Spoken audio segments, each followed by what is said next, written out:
Welcome back to RP Gamepire, and I want to today discuss and more go on a rant about a game other than doing a review or a playthrough that has been done, I think, amazingly so by many others, and discussion reviews on the game and how to play, etc. RP Gamepire is going to now introduce and play through Arkham Horror the card game, and this is something made by Fantasy Flight Game, and I have to say it's one of those categorized kind of games that I so love. It has so much to offer. Right here alone there's about 3,000 cards, okay, and I have much more that I'm not presenting here. And this is more important to say is there's a lot of games out there that have done their RPG, books and volumes of books about their game, etc. And this is one game that I think should do an RPG book because, like Pathfinder, like D&D, etc. The reason why I say that is because, first of all, Fantasy Flight is kind of heavy on the side of Arkham, and they have a great collection like Arkham Horror 3rd Edition, etc., which has many editions, and there's other Arkham Horrors that they have introduced in the series. Now, more importantly, they have outlined amazing and so many characters. I have to say, there is thematically, like, look at all these characters, and I love characters because that gives you a variety of how you want to play the game in many, many ways. Look at all those characters, like it goes endless, and you as a player, as a character, you play a story, in this amazing series and games. And they have campaigns. You could do one-off shoots and you could do campaigns, and I love campaigns. I love a great story because someone has obviously put the world of effort to create this vast world of H.P. Lovecraft. Obviously it's based on his mythos and etc., but more importantly it has been expanded to many avenues. So this is their rule book that you get in the core set, by the way, and I have to say they write phenomenally. All their rule books are always phenomenal. Now, let's say something. Don't forget, this is all just my thoughts. But again, clear as they are, my views are that every game has erratas, every game has their issues, but overall, FFG does phenomenal jobs, and their work and their job is just polished. I feel like always when I grab their, while Simon, works on the miniatures, they work more on the volume of content, and I very, very much love that. And in Arkham Horror especially, they do that. Okay, now getting back to the topic of RPG and making RPGs for this, I think it will be very important. If Hellboy has one, if Time of Legends has one, and many other games has that, I just think thematically it just makes sense for Arkham to have that. They've gone through that iteration so many times, they know it probably better than anybody else. Probably better than even H.P. Lovecraft. So getting back to this, they have also a reference that goes with it, so it dwells deeper into the rules if you have any questions. Very, very important. Again, there's been so many campaigns, so many releases, so many games. This is not a one sit down. This could be many months of sit down. And more importantly, they have mini packs, mini series. This is just something of components that could extend the storyline, and I'll explain what I mean by that. Sometimes it's one-off shoots, and sometimes it's just part of a series, etc. And so much components. There's some components here that you do not see that has not yet arrived, and those are components I bought specially for this game, as we're going to do a series and a video for this particular game. And I gotta say, I'm looking forward to it. No different like I've been looking forward to all the other ones. Now, what makes this amazing is once you're done with everything, you could create your own stories, your own world. Think of it like another board game review that I've done in the past, which is Dragonfire, which is card components and card type style design. It has so much components and so much to offer that you can create your world or understanding of a series of a story. Now, let me go deeper into this and I'll show you why this is just something phenomenal.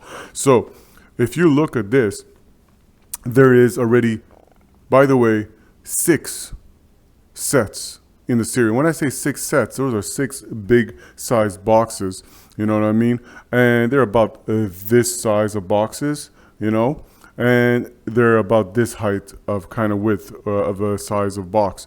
Now the core set, you know, makes it 7. That have been 7. And the core set, people advise to buy 2 types. You know, I mean not 2 types, but I mean buy the core set twice.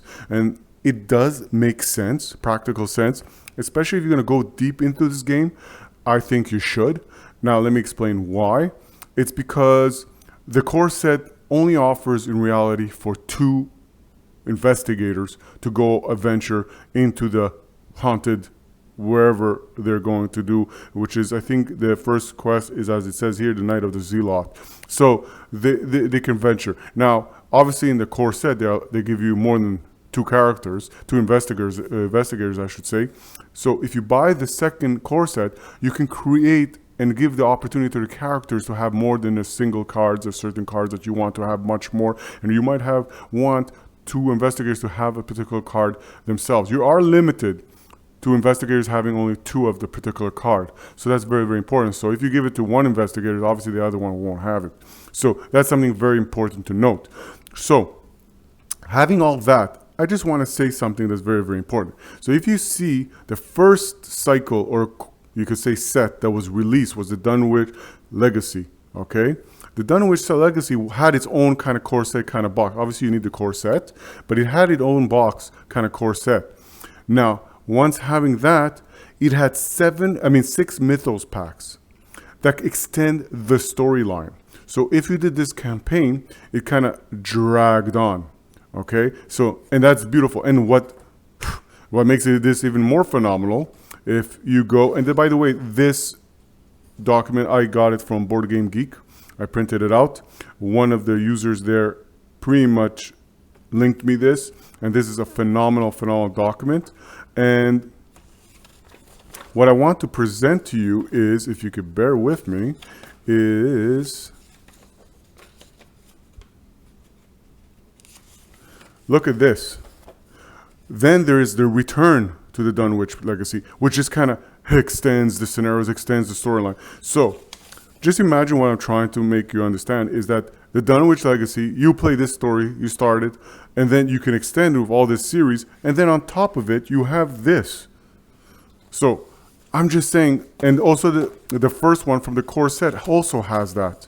So this is something phenomenal, I find. That is something that speaks volumes of FFG, and that gives it life in much more ways. Now, Fantasy Flight Games have made other living card games, and I know like one of them is Middle Earth and Lord of the Rings, and they have much more in sense of series and etc. blah blah blah. But I just love the Arkham Horror series, and there's only so much fantasy you can have, and this brings it to the modern kind of age, if you want to look at it, 60s or 40s more like it, or 30s, sorry. So this is something beautiful. So if you understood what I'm trying to say is that the extension of this game goes beyond the simplistic form of just the core box that you bought. So the storyline goes, obviously extends further and further. Now, obviously, once you play with investigators on this core set story, they don't extend their abilities and skills and upgrades to this one. But at that point, you can always choose other investigators, other stories, other etc. to play this ones. Don't forget also, by the way, if I didn't lose you at this point, is that there's also single scenario packs, which you can kind of throw into it. So this ones, you can kind of bring into it, which makes it phenomenal. All right. And I'm just amazed at what content this has to offer. I'm amazed and also looking forward to putting this to the table and bringing this story to life, because to me, I've seen a lot of amazing playthroughs and reviews and rules of how to play the game. And I'll make mistakes, but I hope, amazing as you are all, that you will correct me and aid me in it. But more importantly, I seek out the stories and the great stories to share, because they've been put amazing love into this, and I'm just amazed of it. Just like I've been amazed by Dragonfire, by the Undercity, or should I say Privateer Press games, and more importantly, latest by Ulysses, etc., who have made great RPGs, etc. Now we're going to FFG, and I'm hoping, like they did for Terranoth, RPG, etc., etc., they will do one for Arkham. It just makes thematic sense. And if there's one already out there, do let me know, but I have not been able to see anyone. Now, there's also something very, very important that I did not add on this before I kind of seize my rant, is that they've also released novellas, and they're kind of stories, and they're not big or novels or anything like that. They're kind of short, like maybe 100 pages or something like that. But each one also has special content which I obtained also, and I will try to put it into the series in some form. Now, and this, they have extra content within their books. Now, let me present you what I mean by example. So, if you look at the Art of the Void, it will be this book. And like I said, this book has about, oh, what a beautiful book. Look at this. I mean, FFG, I give you all kudos in amazingness. It has a 92 pages, like I said, about 100 pages. But each one also provides you with extra kind of content that you can play with, all right? And that is something amazing, and that should not be taken away from what FFG has done. And I am very, very, looking forward to it. Also on their site, because we're going to be playing the first campaign log with the amazing investigators, which we know not of, but in the next video, you should be introduced to the new characters of investigators who are going to do this. And I'm not going to necessarily go by what the core set provides. I'm going to choose characters of the choice of my liking, but more importantly, just to kind of throw things around to see how other investigators, and bring a different life as a story with certain avenues or manipulation of how the story would play different with other investigators. So for the Night of the Zealot, they kind of tell you each character investigators which one they are. This is a kind of information ticker, like you could take the information down of the scenario, it's a log, pretty much a scenarios. There's 3 scenarios of the Night of the Zealot. It starts with 3 scenarios, and each one, the Gathering, comes with many other series. So the Gathering, the Midnight Mask, and the Devourer Below. And obviously there's other parts to it. So, and any killed investigator, this is just a lot of content, a lot of things to work with, but it's something that I love because it makes the story something more inspiring to look at and more amazing to love. Now, without further ado, I want to end this rant by saying that I hope and look forward for you joining me on the table to play and to enjoy the upcoming stories. But before we move forward, we will do an introduction to the investigators, and more importantly, again, they will not be related to the core set investigators in any shape. I'm going to throw random investigators of those that have captivated me, and I think I have those already in mind. And I hope you like what you heard. I hope you like what you saw. I always love your opinion, criticism, and more wisdom on this. And if I said anything wrong or anything that you feel that I've done in the playthroughs or in discussions wrong, please do let me know. Do remember, it's all for fun.